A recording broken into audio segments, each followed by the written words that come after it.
ऐसी कोई बात नहीं हुई थी। ओरिजिनल बात ये थी कि भाई मंदिर की एक परंपरा है, सदियों से परंपरा चली आ रही है कि गर्भगृह में जो भी कोई प्रवेश करता है उसको लुंगी या धोती लगा के मंदिर प्रवेश करना पड़ता है।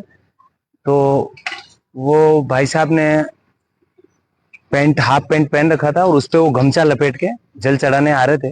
तो गार्ड के द्वारा उनको रोका गया कि भाई आप मंदिर की गर्भगृह में ये पैंट पहन के प्रवेश नहीं कर सकते, आप ये खोलकर लुंगी लगाकर या वो धोती पहनकर आइए, फिर आप जल चढ़ाइए, कोई वो नहीं है।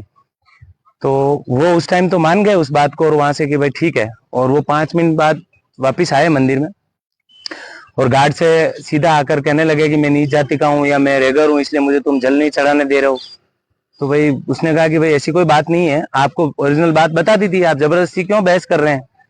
तो उस पर नहीं नहीं तूने तो मुझे ऐसे करके रोका और ये और। तो उस दरमियान में क्या कि मैं भी दर्शन करने वहीं पहुंचा था और मैं गया अंदर, मेरे को किसी ने बोला कि अंदर कोई बहस चल रही है। मैं पहुंचा और पूछा क्या हो गया। तो वो भाई साहब ने मुझे बताया कि साहब मैं नीच जाति का हूँ, रेगर हूँ, इसलिए मुझे जल नहीं चढ़ाने दिया जा रहा है। मैंने कहा ऐसा तो कोई यहाँ है नहीं, यहाँ तो हजारों लोग जल चढ़ाते हैं और आज दिन तक तो किसी को जाति और समाज पूछ के जल चढ़ाने दिया नहीं, ये पॉसिबल ही नहीं। तो मेरे द्वारा फिर आसपास सबको पूछा गया कि नहीं नहीं भाई साहब ऐसी कोई बात नहीं हुई है, ओरिजिनल बात ये थी कि पैंट पहन रखा है और उनको मना किया गया है।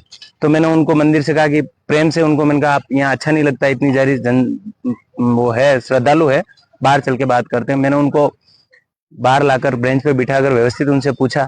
फिर भी उसके बाद भी मैंने उनको कहा कि आपको अगर ऐसा कहीं लगता है कि आपको उसने जाति समाज पूछ के किया है तो आप मेरे साथ ये पैंट बदलिए और लुंगी लगाइए और चलिए मैं जल चढ़वा देता हूँ।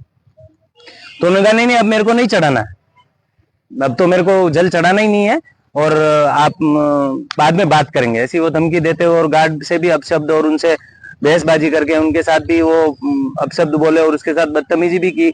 लेकिन हमारे मंदिर प्रशासन ने फिर भी उनको कुछ नहीं कहा और ये सारा फुटेज सीसीटीवी में रिकॉर्ड है, सारी घटना जो हुई है वो ओरिजिनल सीसीटीवी में रिकॉर्ड है और वो प्रशासन को, जांच का विषय प्रशासन को अवेलेबल करा दिया जाएगा जब प्रशासन मांगेगा। और हमारे द्वारा प्रशासन को बताई भी गई है। और ऐसी जो ये बातें फैलाई जा रही है, ये बहुत प्राचीन मंदिर है, बहुत इसका मान्यता है, यहाँ हजारों श्रद्धालु आते हैं, मतलब इसको बदनाम करने की ये चीज हो रही है, जबकि वास्तविकता में ऐसा कुछ वहां हुआ नहीं।